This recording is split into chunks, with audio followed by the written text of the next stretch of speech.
إن الحمد لله نحمده ونستعينه ونستغفره ونعوذ بالله من شرور أنفسنا ومن سيئات أعمالنا من يهد الله فلا مضل له ومن يضلل فلا هادي له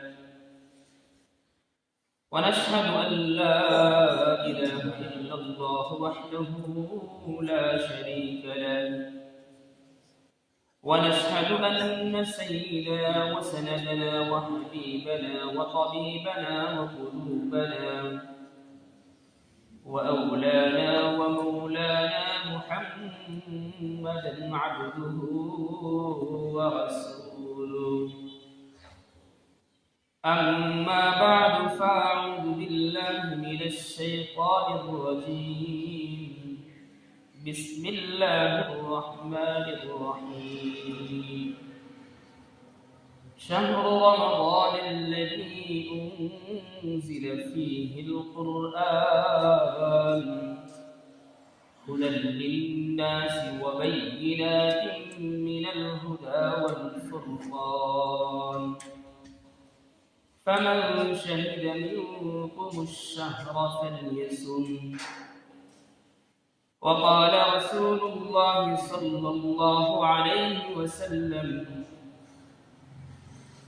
عن عبادة بن صامت رضي الله تعالى عنه أنه قال رسول الله صلى الله عليه وسلم الصائم خرقة عند الصوم ما لم يفرقها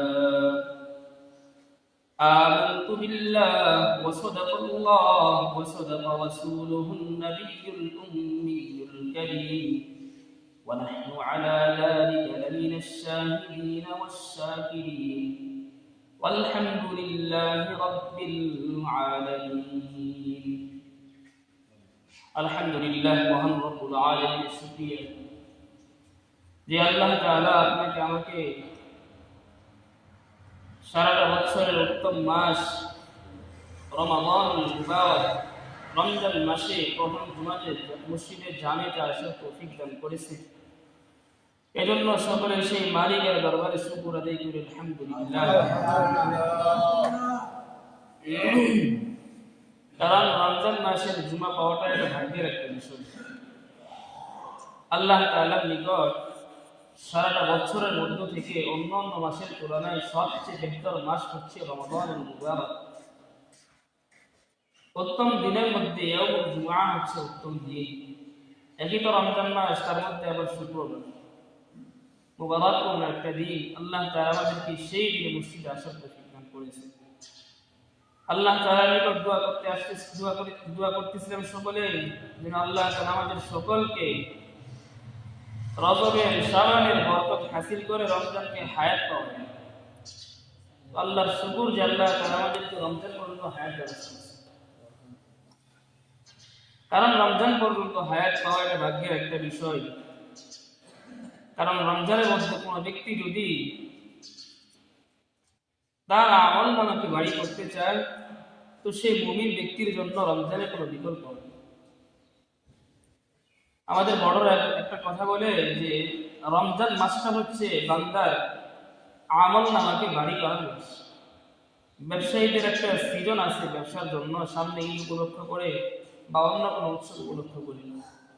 ঠিক তদুরূপ মুমিনের জন্য, ইমানদারের জন্য তার আমলের সিজন হচ্ছে, তার নেক আমলের পাল্লাকে বাড়ি করার সিজন হচ্ছে রমজানুল মুবারক।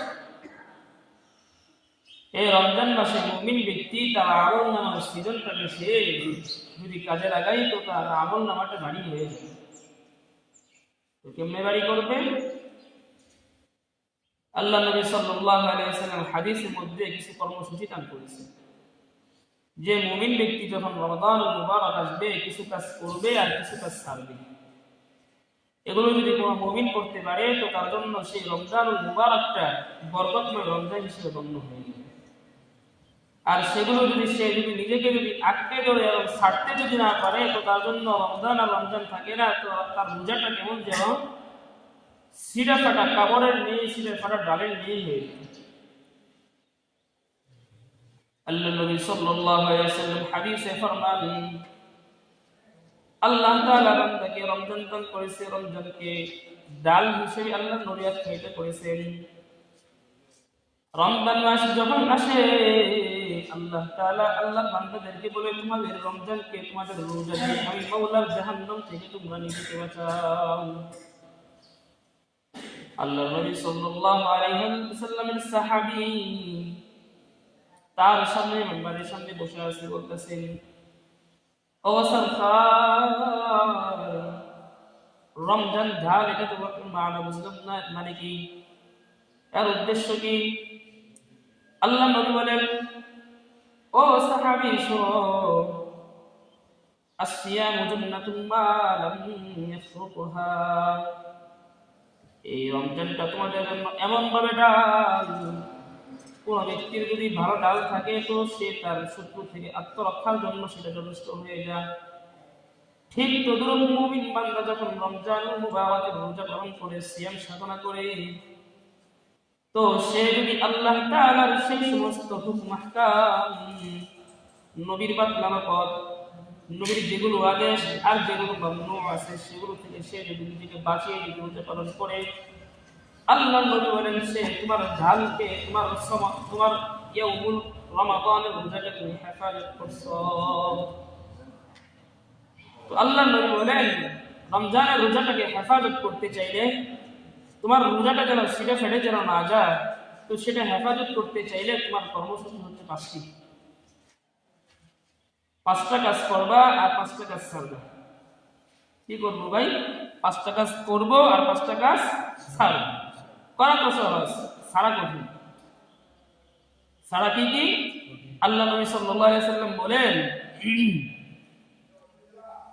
সর্বপ্রথম তোমাদের জন্য কাজ যেটা হচ্ছে 5 কাজের মধ্যে এক কাজ, সেটা হচ্ছে তোমাদের যে লিসান আছে, লিসান, তোমাদের জবান যেটা আছে, তোমরা এই জবানকে তোমরা হেফাজত করে ফেলো। 1 নম্বর কাজ। তো জবান দিয়ে কি হয়?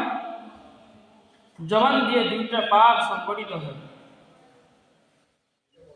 সবচেয়ে গুরুত্বপূর্ণ, আল্লাহ নবী সাল্লাল্লাহু আলাইহি ওয়াসাল্লাম হাদিসে ফরমান, আল্লাহ নবী বলেন, যদি কোনো ব্যক্তি যদি তার নিজের 2টা জিনিসকে, 2টা অঙ্গকে হেফাজত করে, আল্লাহ তাআলা নিজে তাকে জান্নাতের মধ্যে ঢুকানোর জন্য জামিনদার হয়ে যায়। সেই 2টা কি কি? সেই 2 বস্তুর এক বস্তু হচ্ছে জবান, আরেক বস্তু হচ্ছে, আল্লাহ নবী বলেন, 2 রানের মাঝে যেটা আছে সেটা। তো এখান থেকে এই হাদিস থেকে আমরা একটা জিনিস নিতে পারি, সেটা হচ্ছে আল্লাহ নবী বলেন, যদি তোমার লিসানকে হেফাজত করে ফেলো, তোমার জবানকে হেফাজত করতে পারো, তো তোমার রোজাটা কেমন যেন আসলে রোজা হয়ে যাবে। এই লিসান দ্বারা কি কি গুনাহ সংগঠিত হয়? আল্লাহ নবী বলেন, তোমার জবান দ্বারা 2টা গুনাহ সংগঠিত হয়। একটা হচ্ছে মিথ্যা কথা, আর একটা হচ্ছে গীবত।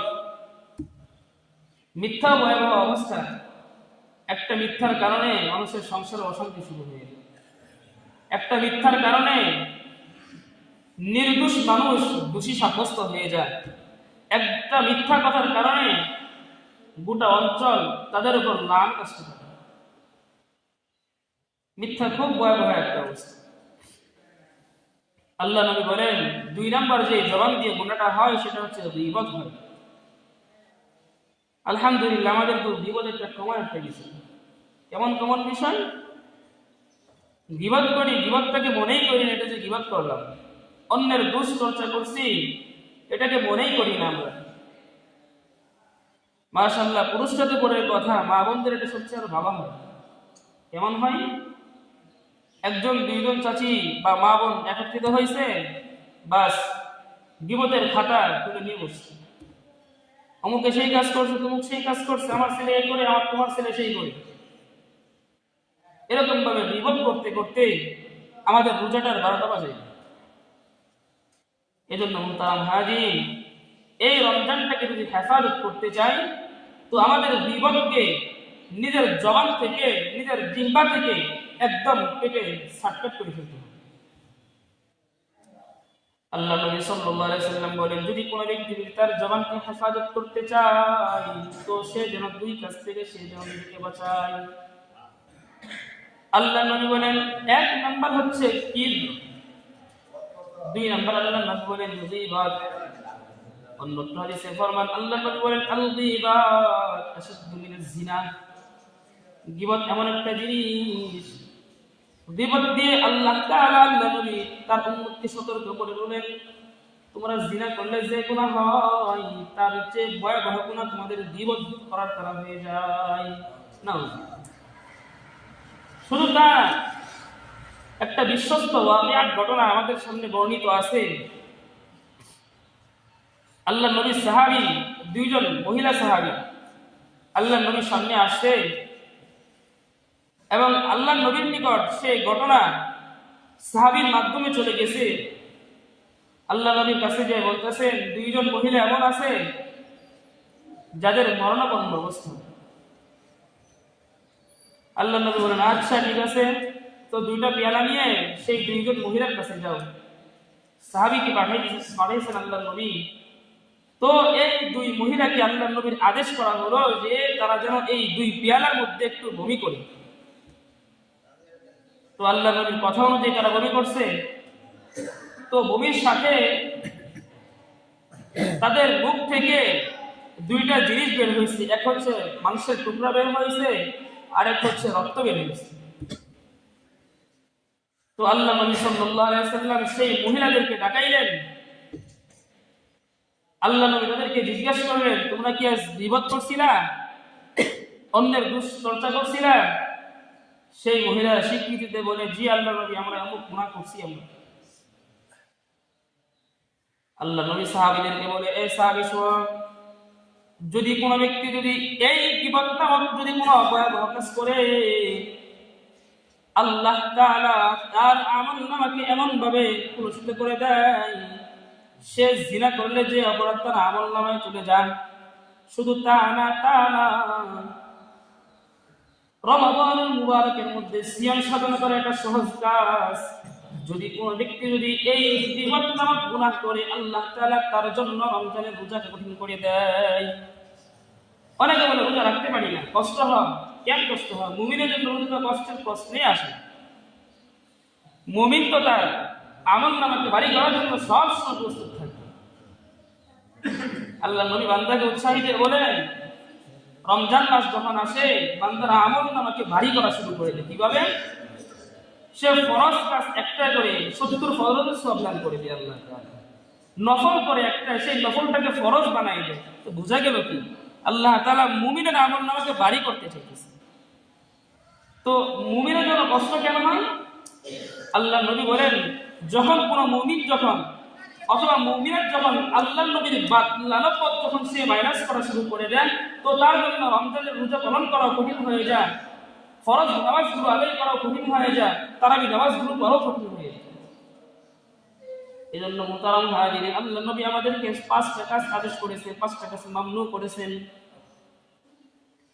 নিষেধের মধ্যে সবচেয়ে বড় কাজ হচ্ছে, আল্লাহ নবী বলেন, তোমার জবানকে হেফাজত করো, তোমার লিসানকে কন্ট্রোল করে ফেলো। আমাদের জবান দ্বারা যে দুইটা অপরাধ সংগঠিত হয়, এক নম্বর হচ্ছে মিথ্যা, আরেক হচ্ছে গীবত। গীবতের ভয়াবহ সম্পর্কে আল্লাহ নবী বলেন, তোমরা জিনা করলে যেই গুনাহ তার চেয়ে বড় গুনাহ হয়ে যায়, তাই তোমরা গীবত থেকে দূরে থাকো। মিথ্যাটা কি? ব্যবসায়ী যারা আছে খুব ভালো করে শুনি। ডাকাত থেকে মাল কিনে নিয়ে আসে 300 টাকার মাল, একটা পণ্যর দাম, একটা জুতার দাম 300 থেকে 400 টাকা দাম। প্রসেসিং করছে গাড়ি ভাড়া হিসেবে 100 টাকা, 300 আর 100 400 টাকা, দোকান ভাড়া হচ্ছে 100 টাকা, এই হলো 500 টাকা। তার লাভ করতে হবে 100, 200, 300, যে যেমন লাভ করতে পারে। তার লাভ হিসেবে তার জুতার ক্রয় এবং গাড়ি ভাড়া এবং দোকান ভাড়া এবং চাঁদাবাজের চাঁদা দেওয়া সব মিলে এসে যখন তার হিসাবকে লাভ হিসেবে রেখে দেয় এবং বলে, আমার জুতা ক্রয় করতে 700 টাকা খরচ হয়েছে। এখন যদি এই ব্যবসায়ী 700 টাকা হিসেবে যদি তার জুতা যদি বিক্রি করে দেয়, আল্লাহ নবী বলেন, তুমি মিথ্যা কথা, হচ্ছে মিথ্যাবাদী। 300 টাকার উপরে তুমি যে কয় টাকা লাভ করছো তোমার সমস্ত মাল হচ্ছে হারাম। আর কিছু হোক না হোক, ব্যবসায়ীদের এই কাজটা বাজারের মধ্যে একটু ভালো হয় আর কি। আমরা করি না, কিন্তু অন্য অন্য জায়গায় ভালো করি। এমন ভাবে সাদা কথাটাকে, মিথ্যাটাকে সত্য বানাই উপস্থাপন করি, এটা হচ্ছে বাঙালি জাতির স্বভাব। আমার শুধু তা না, মিথ্যা যে একটা ভয়াবহ জঘন্য গুনাহের অপরাধ, সেটা কল্পনাও করি না। এটা রমজানের বাইরের অবস্থা, আর ভিতর হলে তো কোনো কথাই নাই। শুধু তা না, এই রমজান মাসে লক্ষ্য করে আমাদের নারীদের কি অবস্থা হয়ে যায়, আমাদের গুনাহের মহড়া আরো বেড়ে যায়। এমন ভাবে বাড়ে, আমরা গুনাহকে গুনাই মনে করি না। অনেকে চিন্তা করি রমজান মাস রোজা শেষ হলেই তো ঈদ আসবে, ঈদ মানে তো আনন্দ। তো সেই ঈদ উপলক্ষ করে রমজানের শুরু থেকে ঈদের মার্কেট, ঈদের প্রস্তুতি শুরু করে। আল্লাহ নবী হাদিসে কোথাও বলে নাই ঈদের দিন আসলে নতুন জামা পড়তে হবে, নতুন জুতা পড়তে হবে, নতুন কিছু পড়তে হবে। আল্লাহ নবী বলেছে উত্তম জিনিস পড়ো। মা বোন শুরু করে যুবক ভাই, আমরা পুরুষ যারা আছি সবাই সেই কাজটা সংগঠিত হয়। মা বোনটা তো হিসাবই নেই। একটা জুতার জন্য দিনকে দিন সকাল থেকে শুরু করে সন্ধ্যা পর্যন্ত তার এই বেপরোয়া অবস্থান, অথচ পেটের মধ্যে না খাওয়া অবস্থা, রোজা নিছে, তারপরে বেপরোয়া অবস্থায় সেরে করতেছে। এক খরচ আদায় করলো, আরেক খরচ ফরত করলো। বোঝা গেল কি? এক খরচ আদায় করলাম, আরেক খরচ ছাড়ার মানে কি হলো? আমরা হারামকে হারামই মনে করি। এই জন্য আমাদের এই রমজানকে উপলক্ষ করে গুনাহকে গুনাহ মনে করা লাগে। ঈদ আসছে, তার জন্য নবীন প্রস্তুতি নিব, কিন্তু সেটা রমজানের আগে সেরে ফেলবো। রমজান তো আমি আপনার জন্য তো মুমিনের ইবাদতের আমল নামাটা ভারী করার একটা মাস। আল্লাহ নবী বলেন, এ বান্দা তোমরা 2 নাম্বার কাজ করবা। জবানের যে কাজটা করো, মিথ্যা থেকে তোমরা নিজেকে বাঁচাবা। কারণ কি, মিথ্যা এমন একটা জিনিস, এক মিথ্যার দ্বারাই অপরাধী ব্যক্তি নিরপরাধ বানাই দেয়, আবার নিরপরাধ ব্যক্তিকে দোষী সাব্যস্ত করে তাকে আদালতে ঢুকানো হয়। শুধু তা না, মিথ্যার দ্বারা আল্লাহ নবী বলেন, যদি কোনো ব্যক্তি যদি মিথ্যা বলে, আল্লাহ তাআলা তার জবানটাকে কিয়ামতের দিন আগুনের কেচি দিয়ে কেটে দিবে। 2 কেচি দিয়ে যদি কারো যদি জিহ্বা কাটা হয়, আর তাকে যদি বলা হয় তোমাকে লাখ টাকা দিব, রাজি হবে তো? নাকি রাজি হবো? কথা বলি নাই, রাগ করছেন? পেটে ভাত নাই, বসে পূজা, সেজন্য রাগ করছেন নাকি? কষ্ট হইতেছে? কি বলা শুরু করছেন? লক্ষ টাকা দিলেও সেটা আমরা মানতে প্রস্তুত না। কারণ কেন? লক্ষ টাকার চেয়ে আমার জিবা, আমার এটার অনেক মূল্য বেশি, আমরা সেটা জানি না।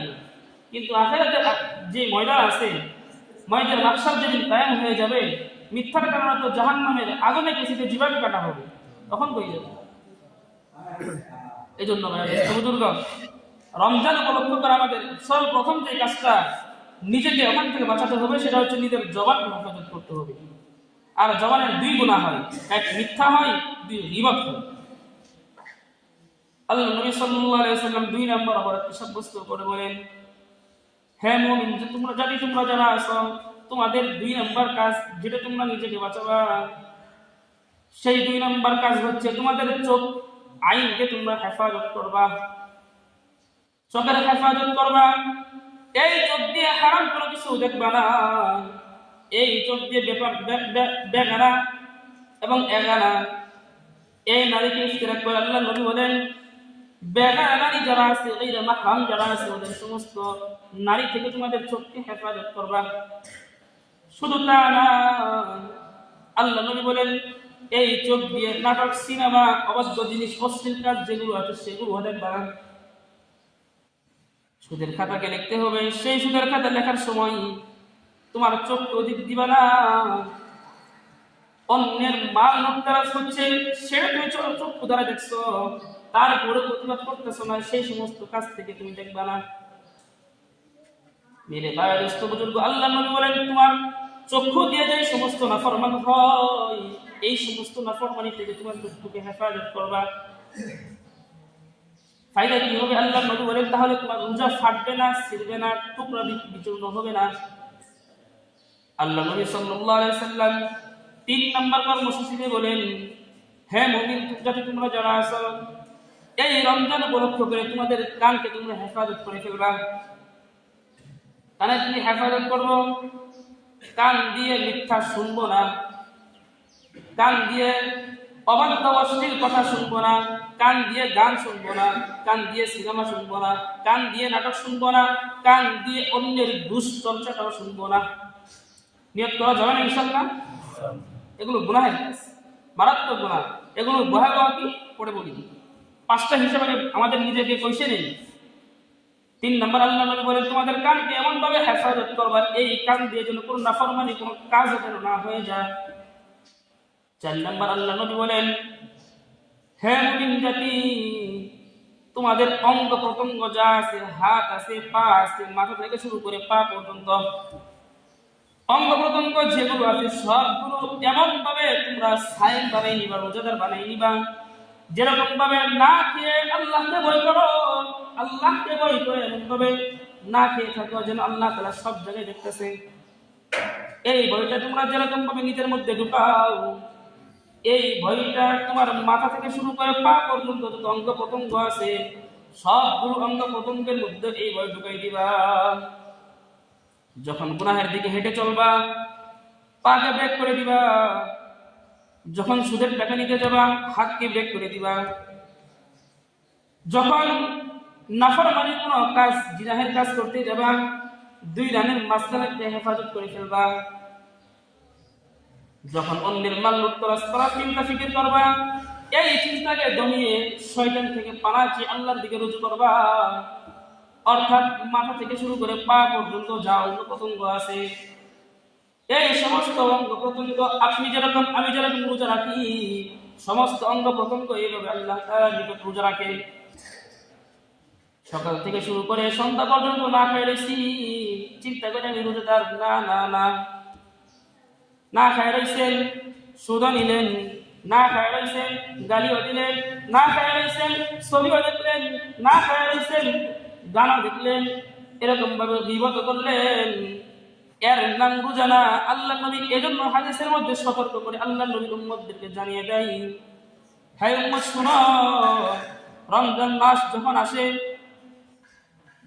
এই রমজান মাস যখন আসে তোমাদের রমজানের সিয়াম থাকা, এই রমজানের রোজাটাকে তোমরা এমন ভাবে ছিড়বা না, এমন ভাবে সিদ্রি করবে না, এমন ভাবে টুকরি টুকরি করবে না যেরকম ভাবে ডালকে তোমরা টুকরি টুকরি করে ফেলাও। রোজা রাখলে এই সমস্ত কাজ করার কারণে আমার রোজা রোজা থাকে না, কাজ সুরতে সওম হয়ে যায়। আল্লাহ নবী বলেন যখন সকাল থেকে সন্ধ্যা পর্যন্ত কোনো ব্যক্তি রোজা রাখে, ইফতার করে, ইফতারের পর আল্লাহ তাআলার নিকট প্রতিদিনের রোজা আল্লাহ তাআলার দরবারে যায়, সে যদি এই 5টা অপরাধ যখন না করে যখন আল্লাহ তাআলা কোনো বান্দা রোজা রাখে, আল্লাহ তাআলা সেই উম্মতকে সংবাদ দিয়ে বলেন যাও যাও যাও, সেই উম্মতকে জানিয়ে দাও তার রোজা আমি মাওলা রব্বুল আলামিন কবুল করছি। শুধু তা না, সকাল থেকে সন্ধ্যা পর্যন্ত সে যেমন রোজা রাখছে এর প্রতিদান আমি স্বয়ং রব্বুল আলামিন নিজেই যথেষ্ট হয়ে যাব। তো বুঝলাম কি এখান থেকে, এই হাদিস থেকে আমরা বুঝলাম এই 5টা অপরাধ যদি নিজেকে যদি বাঁচাইতে পারি, এই 5টা অপরাধের কারণে আমাদের রোজাটা আসলে রোজা হয়ে যাবে। প্রতিদিন সন্ধ্যার পর আমাদের রোজা যেটা পালন করি সারাদিন কষ্ট করে, এটা আল্লাহ তাআলার নিকট পৌঁছানোর জন্য সন্ধ্যার পর চলে যায় ফেরেশতার মধ্য দিয়ে।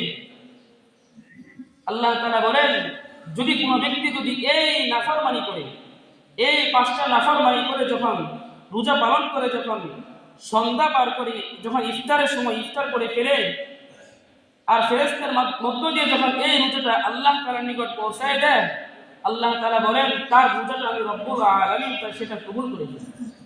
শুধু তা না, কবুল করে প্রত্যেকটা কি দেয় আল্লাহ বলেন সে যেরকম এই নাফরমানি থেকে যখন সে নিজেকে বাঁচিয়ে রোজা পালন করছে এর প্রতিদান আমি কোনো ফেরেশতা দিয়ে দিব না, অন্য কোনো মাখলুক দিয়ে দিব না, এই পুরস্কার প্রতিদান আমি স্বয়ং রব্বুল আলামিন নিজেই হয়ে যাই। তো এই জন্য আমাদের এই 5টা জিনিস থেকে নিজেকে বাঁচাইতে হবে। আর 5টা কাজ কি করতে হবে? আল্লাহ নবী বলেন 4টা কাজ এমন, এই 4টা কাজ না করলে তোমরা মুমিন জাতির কোনো কাজই নাই। চারটা কাজ হচ্ছে দুইটা রব্বুল আলামিনের জন্য আর দুইটা হচ্ছে আমি বান্দার জন্য। সেই চারটা কি? এক নম্বর, আল্লাহ নবী বলেন, হাদিসের মধ্যে আসছে, দাইমান নাসাই শরীফের হাদিস, আল্লাহ তাআলা আল্লাহ নবীর মাধ্যমে জানান যে রমজান মাস যখন আসে মুমিন ব্যক্তিদের আমলনামা এমন ভাবে শুরু করবে, তাদের গুনাহ যেগুলো আছে সেগুলোকে পাকসাফ করে ফেলবে। কি দিয়ে? তওবা ইস্তিগফার দিয়ে। বেশি বেশি আস্তাগফিরুল্লাহ করবে। আস্তাগফিরুল্লাহ কি? আস্তাগফিরুল্লাহ রাব্বি মিন কুল্লি যামবিন ওয়া আতুবু ইলাইহি। বলেন আমার সঙ্গে, আস্তাগফিরুল্লাহ রাব্বি মিন কুল্লি যামবিন ওয়া আতুবু ইলাইহি। এগুলো ভাবে আল্লাহ নবীর মাধ্যমে আমাদেরকে শেখানো হয়েছে দোয়াগুলো। বেশি বেশি ইস্তেগফার করবে। তবে ইস্তেগফার করব, নাফরমানিয়া করব, এটা কিন্তু সেই দুধের মতো হয়ে যাব। লেবুর রস ফেলাইতেছি আবার দুধও ডালতেছি। দুধ যেরকম ভাবে নষ্ট হবে, আমাদের রোজাটা এরকম ভাবে নষ্ট হয়ে যাবে। এজন্য ইস্তেগফার করবো এমন ভাবে। পূর্বে বলা হয়েছে ইস্তেগফারের জন্য কয়েকটা শর্ত আছে। এক নাম্বার, এমন ভাবে তওবা করব যেই তওবা, যেই নাফরমানি করছি সেটা থেকে বিরত এমন ভাবে থাকবো, সেটা না করার ওয়াদা, পাক্কা ওয়াদা। অনুতপ্ত হওয়া, ভবিষ্যতে না করার ইচ্ছা পোষণ করা, ইস্তেগফারের শর্ত। তো আল্লাহ নবী বলেন, এক নম্বর যে কাজটা করবা, বেশি বেশি ইস্তেগফার করবা। ইস্তেগফার করলে ফায়দা কি? আল্লাহ তাআলা তোমার আমলনামাটাকে পাকসাফ বানাই দিবে। দুই নম্বর, আল্লাহ নবী কাজ শিখান আমাদেরকে, রমজান মাস শুরু হয়েছে, তোমরা বেশি বেশি কালিমা পড়বা। কালিমা তাইয়্যিবা বলা হয়েছে। হাদিসের মধ্যে আসছে লা ইলাহা ইল্লাল্লাহ শব্দটুকু বলা হয়েছে। আরবাউ খিসালিন ওয়া খিসালাতু আউয়ালুহু, ওর প্রথম যে দৃষ্টান্ত যে কথাটা বলা হচ্ছে সেটা হচ্ছে লা ইলাহা ইল্লাল্লাহ শব্দ দেওয়া হচ্ছে। রমজান মাস আসলে বেশি বেশি লা ইলাহা ইল্লাল্লাহ পড়বে, লা ইলাহা ইল্লাল্লাহ পড়বে। আমরা তো মুসলিম জাতি, এমন জাতি কালিমাটাকে শুদ্ধ করেও তো পড়তে জানি না। আমরা হয়তো হাতে গোনা 10 জন বলতে পারবো। সবাই যদি জিজ্ঞেস করি কালিমাটা বলেন তো দেখি, বলতে যায় কালিমাটাও ভুল করে ফেলবো।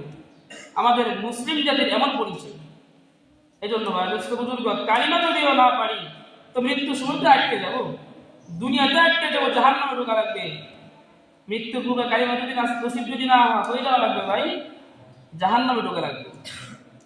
দুনিয়াতে আটকে গেলাম, আখিরাত তো জাহান্নাম রেডি হয়ে আছে।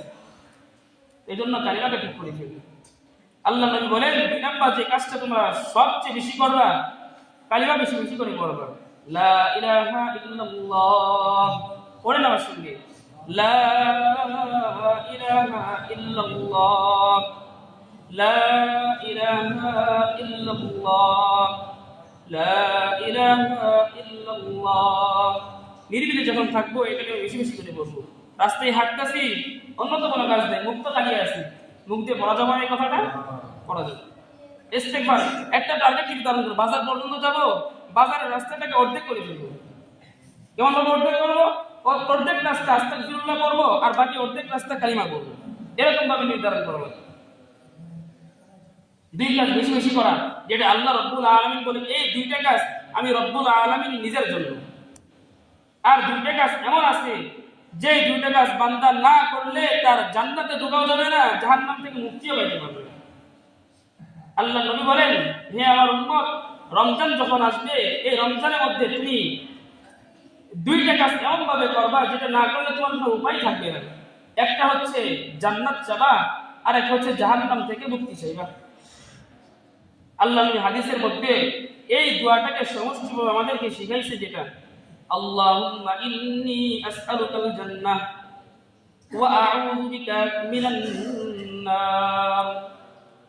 আরবিতে যদি না পারি বাংলাতে বলবো, কি বলবো? আল্লাহ, আমি তো অপরাধ করছি, অপরাধ ভেবে ভেবে মাপ চাইবো। আমরা নাফরমানি করছি, সুদ খাইছি, ঘুষ খাইছি, জিনা করছি, বেপরদা করছি, নামাজ পড়ি নাই, অন্যের হক তালাফি করছি, যত নাফরমানি করছি, এই নাফরমানি কথাগুলো স্মরণ করে করে আল্লাহকে বলবো, আল্লাহ গুনাহ তো করছি, জাহান্নাম থেকে মুক্তি দাও।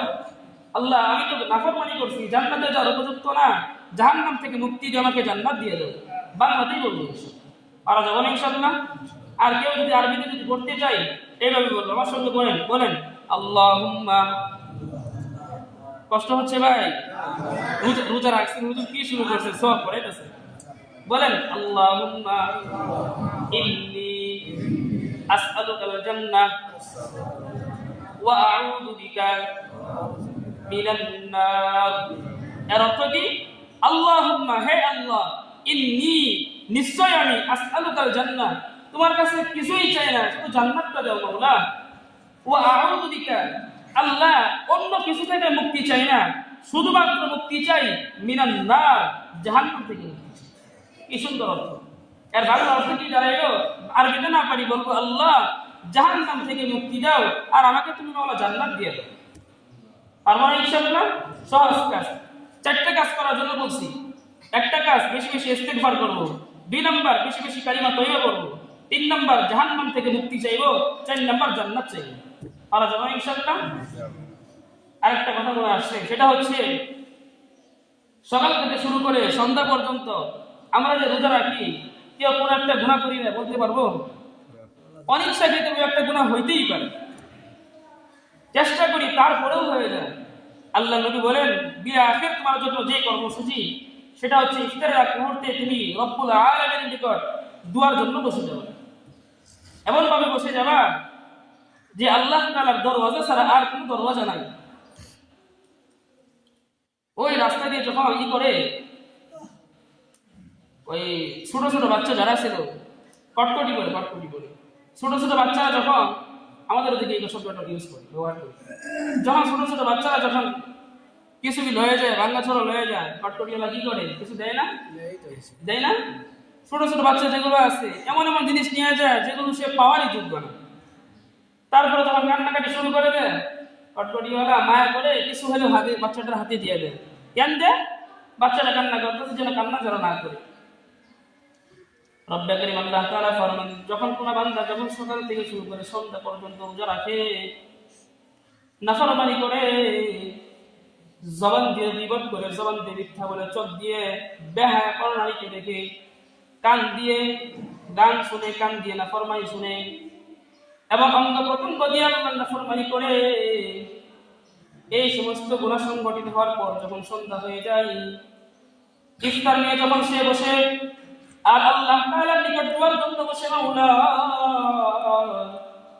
সব গুনাহ মাওলা করলাম, তুমি তো মাওলা না করছি আর তাও করছি, এই রোজাটা সন্ধ্যার পর যখন তোমার কাছে যাবে, এই রোজাটা কবুল হওয়ার কোনো সম্ভাবনা নাই।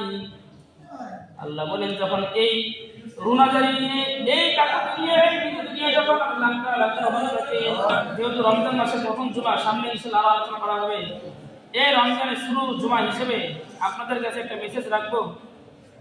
এই ইফতারের আগ মুহূর্তে আল্লাহ নবী হাদিসের মধ্যে বলেন, লক্ষ লক্ষ জাহান্নামীকে আল্লাহ তাআলা মাফ করে দেন। এই অসুস্থ ব্যক্তি দেখতেছেন, হয়তো মৃত্যু হতে পারে, এরকম ভাবে অসুস্থ আল্লাহ তাআলা চাইলে আমাকেও তো দিতে পারতো না? আল্লাহ তাআলা কারিশমা, আল্লাহ কারে সুস্থ করতে পারে, কারে অসুস্থ দিতে পারে। ভালো মানুষ ছিল, 10 মিনিট আগেও ভালো ছিল, 10 মিনিট পরে এই অবস্থা। এজন্য আল্লাহ তাআলার নিকট দোয়া করা শেষ মুহূর্তে, ইফতারের আগ মুহূর্তে আল্লাহ নবী বলেন দোয়া কবুলের সময়। এজন্য সকালে আল্লাহ তাআলার নিকট সকাল থেকে শুরু করে সন্ধ্যা পর্যন্ত যত নাফরমানি করছি, সব নাফরমানির প্রতি স্মরণ করে শেষ বেলায় মাফ চাবো। যদি এই মাফ চাওয়া অবস্থাটা যদি আল্লাহ তাআলার নিকট দোয়া কবুল হয়ে যায় আর রোজাটা মাকবুল হয়ে যায়, সন্ধ্যার পরে যখন দোয়াটা এবং রোজাটা যখন চলে যাবে, আশা করা যায় আমার রোজাটা কবুল হওয়ার সম্ভাবনা আছে। এজন্য আল্লাহ তাআলা আপনাকে আমাকে এই কাজগুলো বেশি বেশি করার মতো তৌফিক দান করুন, সকলে বলি আমিন।